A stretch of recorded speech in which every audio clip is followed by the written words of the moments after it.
আমরা বিশ্বাস করি আগামীর বাংলাদেশ হবে ঐক্যবদ্ধ বাংলাদেশ।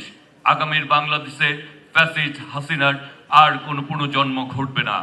আগামীর যে বাংলাদেশের মাটিতে ফ্যাসিস্ট হাসিনার মৃত্যু ঘটেছে, সেই ফ্যাসিস্ট হাসিনাকে বাংলাদেশের 18 কোটি মানুষ আর কখনো ফিরে আসতে দিবে না। আমি আজ বিশ্বাস করি, আমরা বিশ্বাস করি যে রক্তের বিনিময়ে অর্জিত গণতন্ত্র, ভোটাধিকার এবং আমরা সুশাসন পেয়েছি।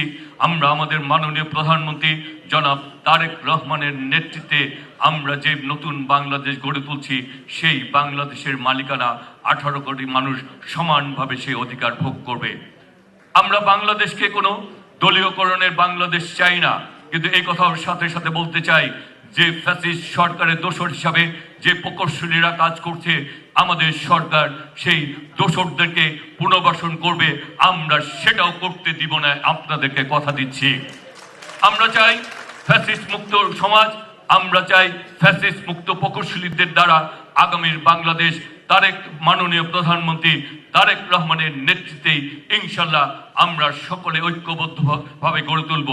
আমাদের সক্ষমতার সীমাবদ্ধতা রয়েছে, কিন্তু আমরা যদি ঐক্যবদ্ধ থাকি, আমরা যদি আমাদের সর্বোচ্চটা দিয়ে চেষ্টা করি, আমরা বিশ্বাস করি তারেক রহমানের নেতৃত্বেই আগামীর বাংলাদেশ গড়ে তুলব।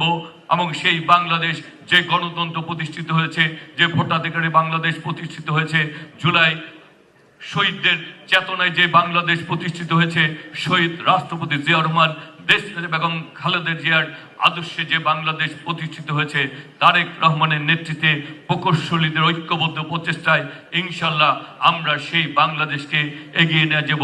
সেই প্রত্যাশা রেখেই বলতে চাই, জুলাইয়ের চেতনায় মাননীয় প্রধানমন্ত্রী তারেক রহমানের নেতৃত্বেই আমরা গড়ব বাংলাদেশ। সবার আগে, আমার আগে আমরা, আমাদের আগে দেশ, সবার আগে বাংলাদেশ।